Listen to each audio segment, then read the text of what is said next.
Racism to me is when one race feels superior to another race, which makes that race inferior, and the superior race acts upon that, discriminating and degrading the inferior race. Okay, I think racial profiling is a form of discrimination that uses a person's race or cultural background as the main reason to suspect that the person violated or broke the law.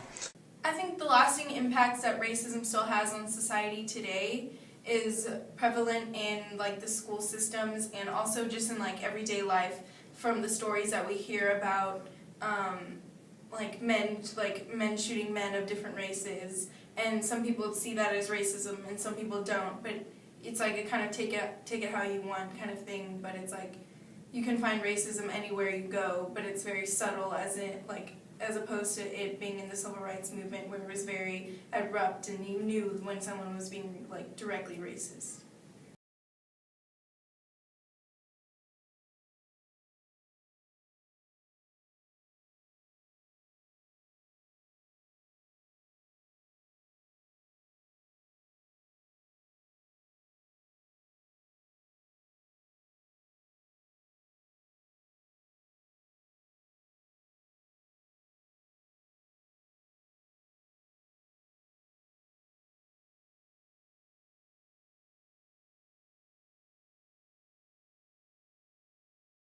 According to police, Dunn reached for a gun in his glove compartment, loaded it, and fired 8 shots into the SUV, striking Davis twice.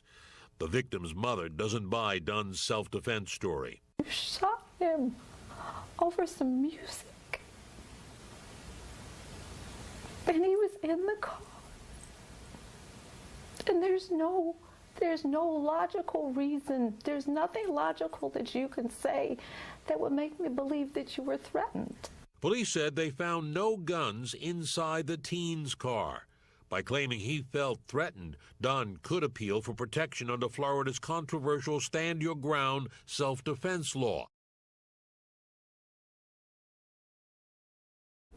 Dunn's lawyer insists there are no comparisons to the Trayvon Martin situation. After the shooting, Dunn drove away, saying he didn't realize his shots had hit anyone.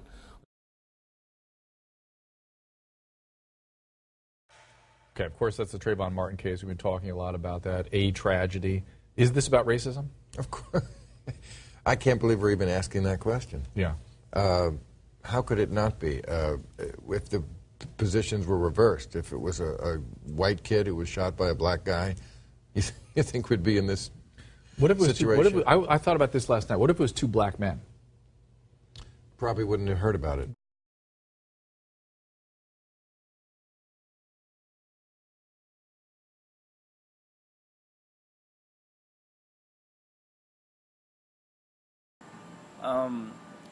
A black person and a white person typically, sadly, aren't really categorized together.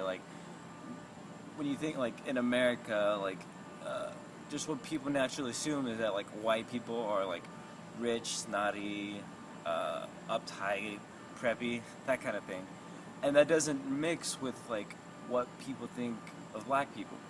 So to start with, they don't you don't see them together in the news, in the media, ever really.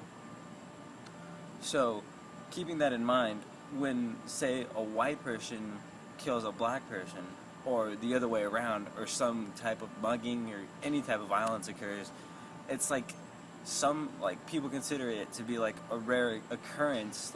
This doesn't happen, this shouldn't happen, these people aren't near each other. It's just where our mindset is, and how the media and ourselves view and exploit these types of things, a black person and a white person. That has a much bigger effect on something like that being reported in the news than anything else, really. But as we watch the case unfold, let us be sure, while we are watching, that we continue to see in Jordan Davis what Michael Dunn did not: a human being, not a threat.